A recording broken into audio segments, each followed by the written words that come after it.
2023 में तीसरा विश्व युद्ध होकर रहेगा?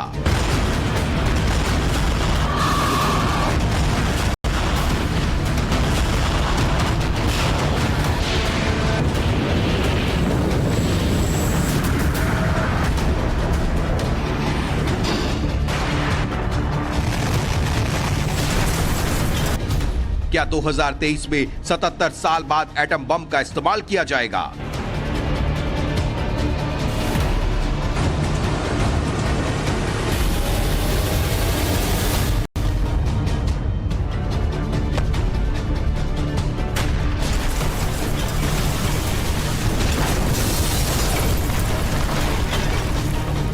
क्या पोलैंड 2023 में यूक्रेन पर कब्जा कर लेगा?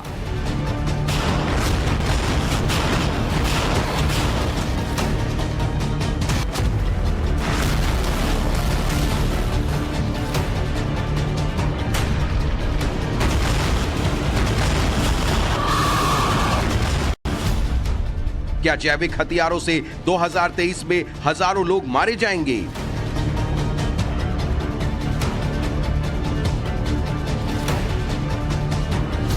क्या 2023 में अमेरिका गृह युद्ध और फ्रांस जंग झेलेगा?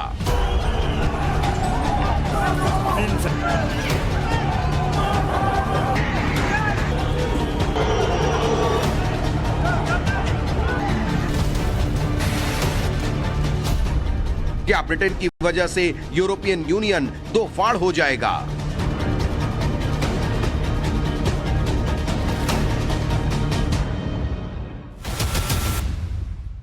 ...2022 से दुनिया ने जो जंग देखी, 2022 में परमाणु हथियार के जिस खतरे को महसूस किया, क्या वो 2023 में तीसरे विश्व युद्ध में बदल जाएगी? ये सवाल इसलिए क्योंकि चंद घंटे बाद दस्तक दे रही साल को लेकर ऐसी भविष्यवाणी की गई है जो बहुत बड़े विनाश की तरफ इशारा कर रही है। देखिए, अब तक जिन भविष्य वक्ताओं की आधे से ज्यादा भविष्यवाणी सच साबित हुई, उन्होंने 2023 में ऐसे ही महाविनाश का जिक्र किया है। और आखिर क्यों 2022 से ज्यादा खतरनाक बताया जा रहा है 2023, और कैसे उसका असर अभी से दिखना शुरू हो गया है, दिखाते हैं आपको एक्सक्लूसिव।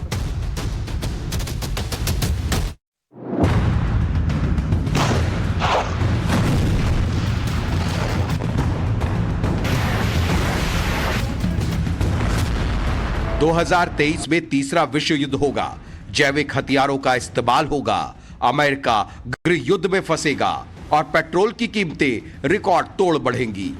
ये वो भविष्यवाणी है जो दुनिया को डरा रही है, चौंका रही है और आशंकाओं को मजबूत कर रही है। और ये भविष्यवाणी करने वाले कोई और नहीं बल्कि वो लोग हैं जिनकी सालों पहले लिखी गई 70% बातें हमेशा सच साबित हुई हैं। ये हैं नास्त्रेदमस और बाबा वेंगा। ऐसा नहीं है कि इनकी बातें हवा हवाई हैं, बल्कि इसका असर 2023 का आगाज होने से पहले ही दिखना शुरू हो गया है।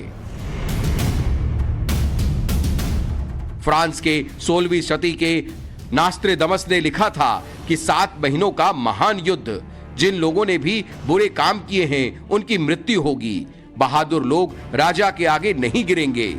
नास्त्रेदमस की इन लाइनों को 2023 में तीसरे विश्व युद्ध से जोड़कर देखा जा रहा है। दलील दी जा रही है कि रूस और यूक्रेन के बीच जंग 7 महीने चली तो भीषण तबाही होगी। हालांकि इस विश्व युद्ध की शुरुआत रूस यूक्रेन की वजह से होगी। चीन ताइवान की जमीन से शुरुआत होगी। नॉर्थ कोरिया साउथ कोरिया की तनातनी बड़े खतरे में बदलेगी, या फिर ईरान और इजराइल इसकी शुरुआत करेंगे, ये तो क्लियर नहीं है।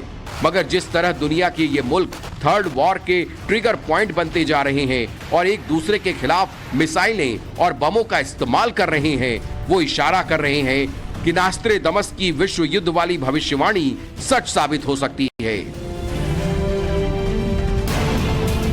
नॉर्थ कोरिया ने साल के आखिर में 3 बैलिस्टिक मिसाइलों को लॉन्च किया और फिर इसके बाद साउथ कोरिया ने अपने ड्रोन एक्टिव कर दिए। ईरान ने इजराइल को धमकी दी है कि अगर उसके परमाणु ठिकानों पर नजर गड़ाई तो तेल अवीव पर दनादन मिसाइल अटैक होंगे।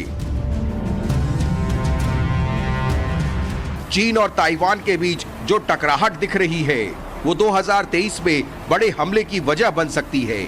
इसकी एक तस्वीर उस वक्त भी दिखी थी जब साउथ चाइना सी में अमेरिका और चीन के फाइटर जेट के बीच महज 20 फीट का फासला था।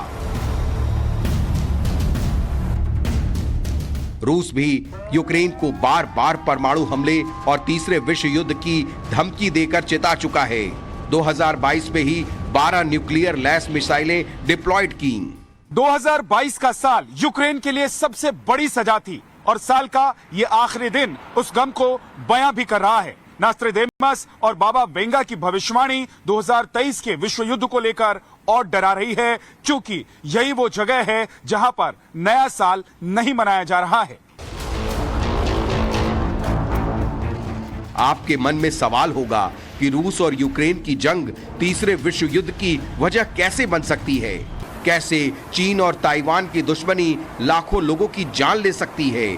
तो इसके लिए पहले विश्व युद्ध और दूसरे विश्व युद्ध की थ्योरी जानना जरूरी है। पहले वर्ल्ड वॉर की शुरुआत एक गोली से हुई थी। ऑस्ट्रिया हंगरी के सिंहासन के उत्तराधिकारी आर्क ड्यूक फ्रांज फर्डिनेंड की गोली मारकर हत्या। इसके बाद सर्बिया ने ऑस्ट्रिया के खिलाफ युद्ध की घोषणा कर दी, जो वर्ल्ड वॉर में बदल गई।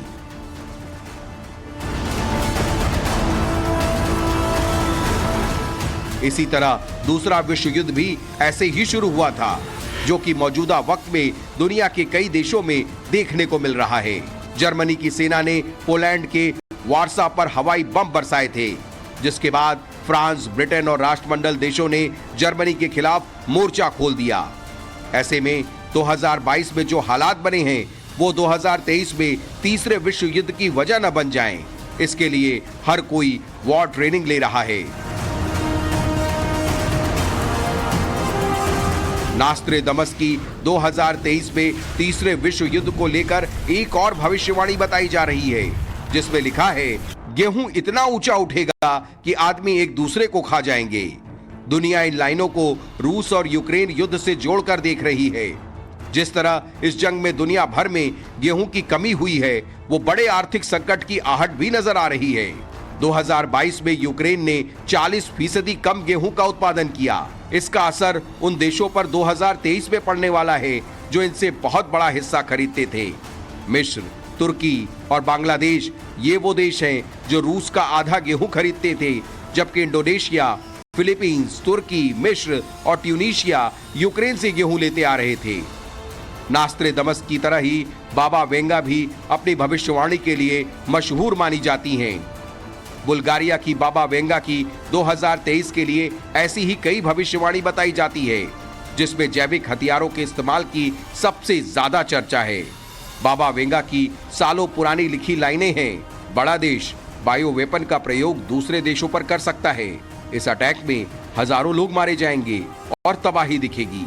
वो बड़ा देश कौन सा होगा, इसका जिक्र तो नहीं है, मगर दुनिया भर के जानकार जिस जैविक हथियारों को लेकर चिंतित हैं, वो इस भविष्यवाणी के काफी हद तक सटीक बैठते हैं। माना जाता है कि दुनिया के 17 देश ऐसे हैं जो जैविक हथियार बना चुके हैं। अमेरिका के 30 देशों में 336 बायो लेबोरेटरीज बताए जाते हैं। दावा किया जाता है कि यूक्रेन की जमीन पर अमेरिका 26 बायो लैब चला रहा है और इसका इस्तेमाल जंग में किए जाने को लेकर कई बार आरोप लगाए गए हैं। बाबा वेंगा के हवाले से 2023 में जैविक हथियार इस्तेमाल होने की बात कही गई है, लेकिन सवाल है कि ये इस्तेमाल कौन करेगा, रूस या फिर यूक्रेन? रूस पहले ही संयुक्त राष्ट्र सुरक्षा परिषद में इस बात का दावा कर चुका है कि यूक्रेनी सैनिक अमेरिका की मदद से जैविक हथियारों का इस्तेमाल कर रहे हैं, तो दूसरी तरफ अमेरिका ये आरोप लगाता रहा है कि रूस जैविक हथियारों का इस्तेमाल कर सकता है।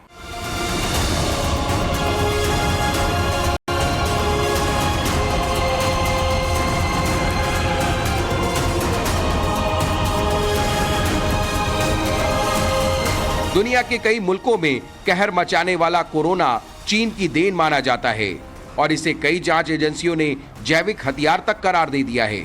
अमेरिका को कुछ दस्तावेज ऐसे मिले हैं जो कोरोना और जैविक हथियारों के कनेक्शन की तरफ इशारा कर रहे हैं।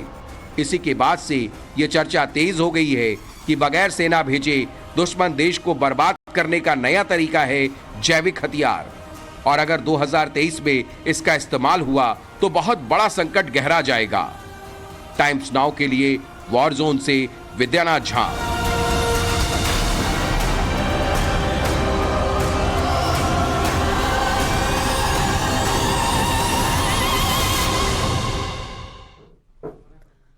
देखिए, दूसरा विश्व युद्ध जब खत्म होने की कगार पर था, तब अमेरिका ने जापान के 2 शहरों पर परमाणु बम गिराए। और संयोग ये देखिए कि तीसरे विश्व युद्ध की अब धमकी दी जा रही है और इसके अलावा परमाणु हमले के लिए हथियार भी तैनात कर दिए गए हैं। नास्ट्रेडामस और बाबा वेंगा अपनी भविष्यवाणी के लिए जितना मशहूर हैं, उतना मॉडर्न जमाने में कोई नहीं माना जाता है। लेकिन 2023 की शुरुआत होने से पहले एक शख्स की 10 भविष्यवाणियां जो हैं वो खूब सुर्खियां बटोर रही हैं। और यह है अमेरिका से लेकर ब्रिटेन और पोलैंड से लेकर फ्रांस तक असर डालने वाली हैं ये 10 भविष्यवाणियां। रिपोर्ट देखिए।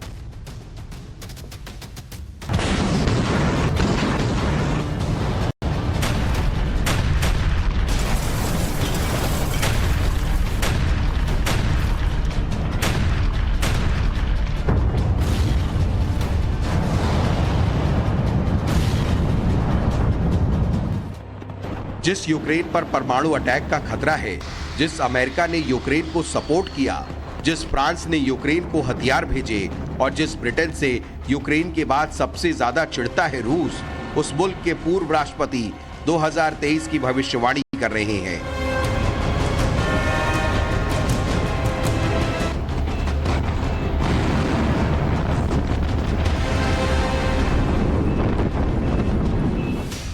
ये 10 भविष्यवाणी ऐसी है, अगर ये सच साबित हुई तो दुनिया का भूगोल बदल जाएगा। जगह जगह गृह युद्ध छिड़ेंगे,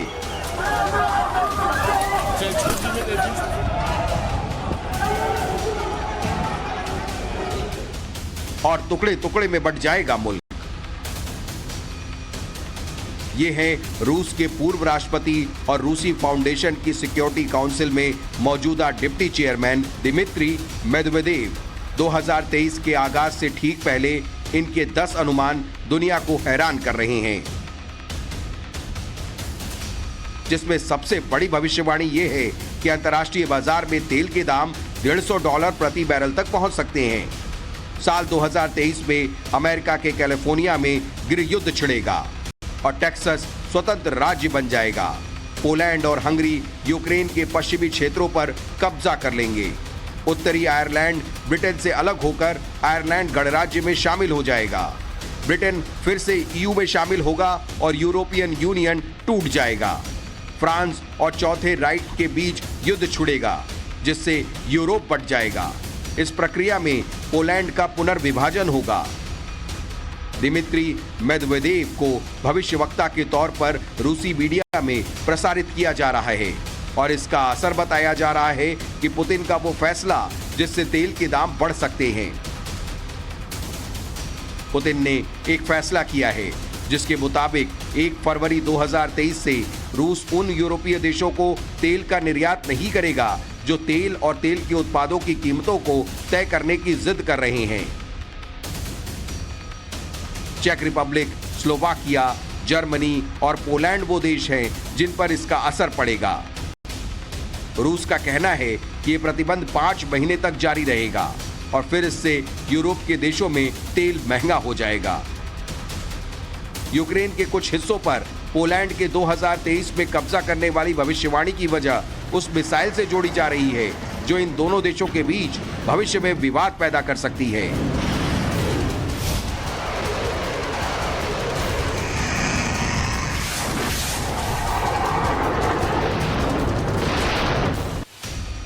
दरअसल यूक्रेन की एक मिसाइल पोलैंड में जा गिरी थी, जिससे पोलैंड के 2 नागरिकों की मौत हो गई थी। अमेरिका ने इसे गलती बताया और इस विवाद पर ठंडा पानी डालने की कोशिश की, मगर माना जा रहा है कि आज नहीं तो कल पोलैंड और यूक्रेन आमने सामने होंगे। मैं इस वक्त पोलैंड में हूं और ये वही इलाका है जिसे लेकर रूस के पूर्व राष्ट्रपति मेदवेदेव ने यह कहा है कि अगर पोलैंड ने यूक्रेन के पश्चिमी हिस्सों पर कब्जा कर लिया तो यूक्रेन के टुकड़े टुकड़े हो जाएंगे। और इसके पीछे लॉजिक दिया गया है कि यूक्रेन का पश्चिमी बॉर्डर पोलैंड से लगता है।